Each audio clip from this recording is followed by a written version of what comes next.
What's up, YouTube? Just doing a real quick video because I could do an hour-long video on this for real, but I'm just going to get into it for a second on why some of this mainstream music, it's just mind control, man. It's just mind control. And I know that gets dismissed as a conspiracy theory, but as you listen to it and as you watch the music video and you see how all the imagery lines up, the way the music sounds, it's artificial, it's designed. There's something going on here that just ain't right. So let's just get into it. This is Ariana Grande's song, God is a Woman, and I think this song is the easiest one to see the mind control tactic. So let's get into this.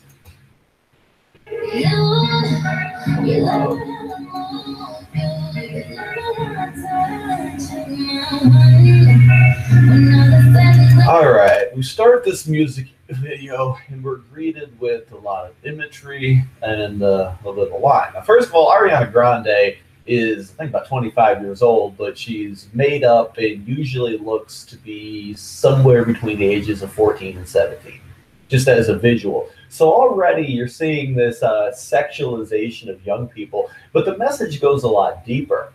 They got her dancing in the middle of a galaxy to sort of go along with the implied authority of God being a woman, which is in the song, but God is a woman. But Ariana Grande comes off as jailbait.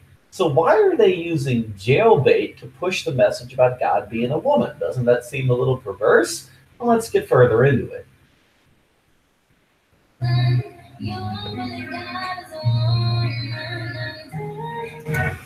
All right, now they got her laying in some Jackson Pollock looking art that vaguely resembles a vagina, and she is in the middle of it in a very sexualized pose wearing absolutely nothing. Yeah.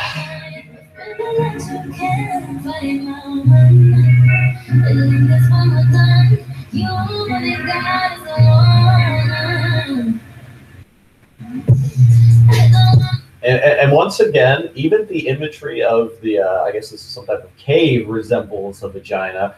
You have her in an authoritative yet sexualized posture in a bed over men who are sort of pathetically kind of wiggling around in a way that is, if the roles were reversed in this video, would be blatantly sexist. And I think when we see something that, if it would be blatantly sexist or racist if the roles were reversed, we gotta notice it at the very least, because it's like, wait a second, that's a double standard right there. And we can get into our social, commentary about privilege and where we are in society, but come on now. So let's get into it.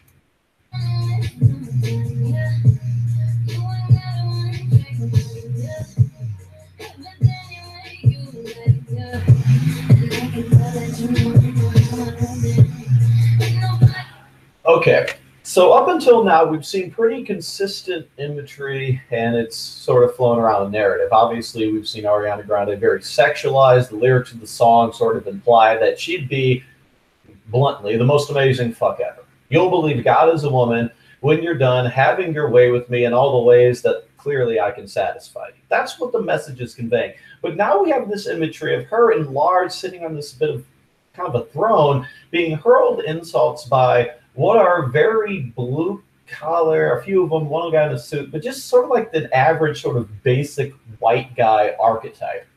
And they're small and irrelevant, hurling superficial insults at a person who is clearly above this sort of influence on a higher level. So here it is.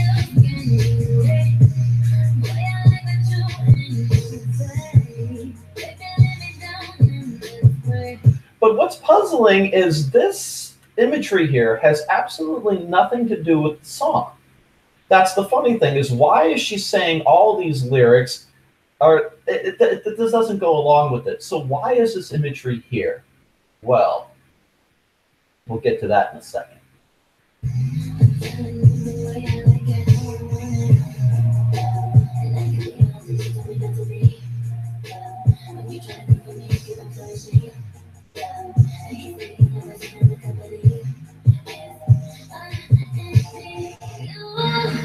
Okay, so I'm going to scan to the very end of the video where we find some of the most provocative imagery. So let's go to the very, very end and take a look. This picture right here.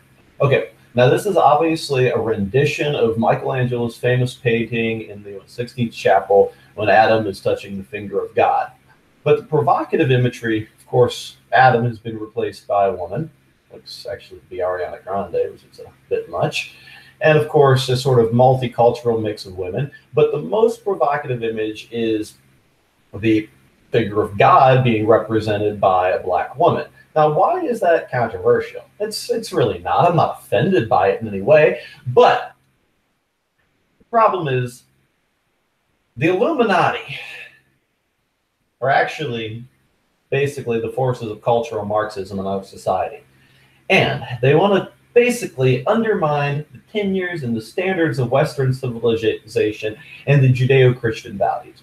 Cultural Marxism teaches that the white male is the most evil character in the whole society. He is the terrorist. He is the facilitator of the patriarchy. And so a provocative image like this is designed to encourage us to try to see things culturally differently from all angles. You see the Marxism influence in this video in many, many ways. You see the sexualization of children, the questioning of cultural standards, and the ultimate sort of not equality for women, but yet dominance of women, which is pretty well discussed in Marxist feminist literature. So with that in mind, I am done with this video, and I'm going to get ready to go to work. See y'all later.